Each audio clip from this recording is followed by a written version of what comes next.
Y en ese momento yo recuerdo que el presidente Nayib Bukele le dijo a Maduro, bueno, está bien, ¿no? Te cambio estos presos, ¿verdad? Que conste que él se estaba recibiendo solo a presos que ya estuviesen en una condena en firme. Entonces el presidente Nayib Bukele le dijo a Maduro, bueno, te cambio estos presos por los presos políticos que tú tienes. Acá de entrada hay una diferencia sustancial entre el tipo o la naturaleza de los presos que se intercambiaron, ¿no? Que por un lado tú tienes a presos que han sido juzgados por delitos, algunos comunes y otros que lindan con el terrorismo, y lo estabas intercambiando por estrictamente, ¿no? Presos políticos, que es algo que El Salvador no tiene, ¿verdad? Y que obviamente eso le ha servido también le ha servido como carta de presentación a nivel internacional. Entonces, esa propuesta del presidente, de ahí hubo un silencio aparente, pero se estaba negociando, ¿no? Se estaba negociando precisamente eso, aunque las autoridades venezolanas dijeron de entrada, ¿no? Que no iban a hacer ningún tipo de canje. Yo incluso recuerdo que hasta estaban diciendo que tenían preparados, listos sus ejércitos para venir a rescatar a los secuestrados en El Salvador, pero sin embargo, ahí le doblaron la mano a Maduro. El presidente Nayib Bukele le dobló la mano a Maduro y se estaba en un proceso silencioso de negociación. Ahora, si lo vemos desde la perspectiva política, acá este canje o este intercambio de prisioneros que se realizó es un acto geopolítico. Y no solo es geopolítico, sino que también es la expresión de un hecho que tiene múltiples aristas. Ese intercambio, cuando lo vemos desde todas las perspectivas, ahí vemos que están involucrados todos los hechos más importantes y urgentes de toda la región continental. Ni siquiera vamos a decir que solo de entre los problemas de Venezuela o El Salvador, no, sino que ahí se pusieron en juego todos los problemas importantes de la región latinoamericana, porque este intercambio estaba mediado por aspectos tales como la migración, la gobernabilidad, incluso la seguridad local y regional, y como un acto también de diplomacia. Estaba detrás de todo eso, no solo era consolidar las relaciones diplomáticas horizontales entre El Salvador y los Estados Unidos, sino que también se estaba pensando ya en un proceso a partir del cual tú puedas ir irradiando precisamente una sensación de seguridad pública que va más allá de la frontera. Entonces, si todos los países están comprometidos con la seguridad pública o con la seguridad ciudadana, entonces todos deben involucrarse y deben apoyarse.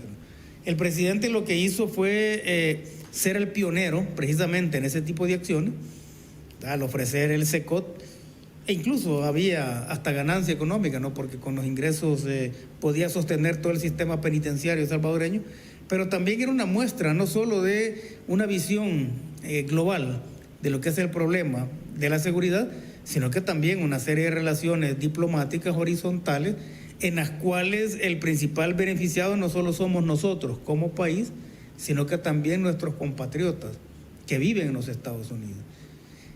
Esta fue entonces una estrategia geopolítica exitosa de parte del presidente Nayib Bukele, obviamente acompañado con todo el compromiso y todas las acciones protocolarias efectuadas desde los Estados Unidos, ¿verdad?, bajo el liderazgo de Donald Trump y otros funcionarios de su gabinete de seguridad, pero fue una jugada geopolítica exitosa, fue un cerrarle nuevamente la boca a los opositores, ¿verdad?, para ver cómo funciona esto de las relaciones internacionales horizontales y cómo funciona también, ¿verdad?, la parte de un sistema penitenciario que no reconoce fronteras, en tanto que el problema que lo origina tampoco tiene frontera. Estamos en ese ir y venir de narrativas. En este momento, esas guerras que nosotros conocíamos, ¿no?, como guerras bélicas o guerras sociales, en este momento es una guerra de narrativas.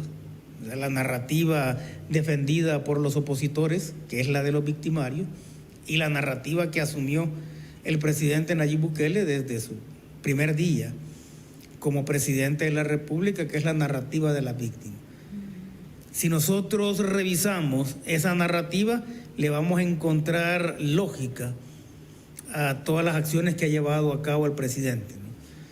Partiendo desde la forma en cómo se enfrentó la pandemia hasta cómo se ha enfrentado el problema de la seguridad, el problema de la educación, de la salud, etcétera. Siempre ha sido asumiendo la narrativa de las víctimas, siempre ha sido visibilizando a todos aquellos sectores de la población, que eran la inmensa mayoría, que prácticamente estaban invisibilizados por los gobiernos anteriores, ¿no?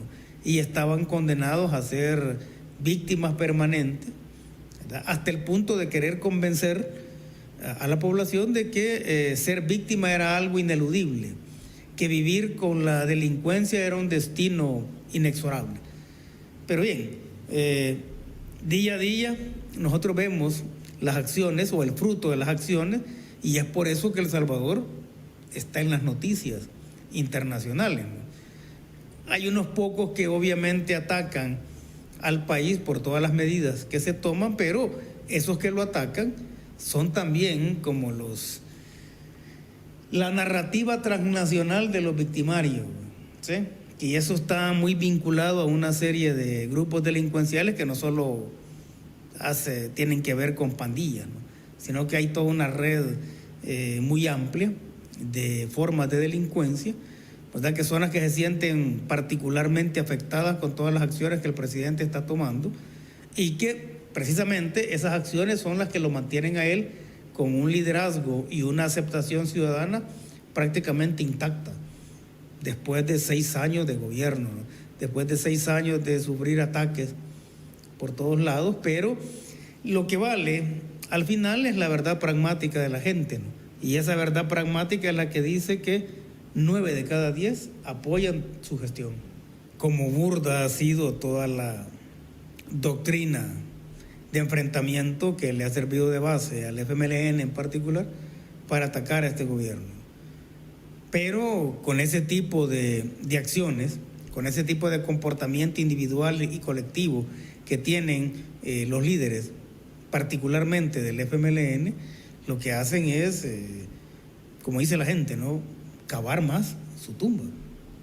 Porque a ningún salvadoreño le va a convencer que tú te pongas del lado, no solo de otro gobierno, ¿no?, sino que te pongas del lado de quienes han sido encarcelados por actos criminales, ¿ya?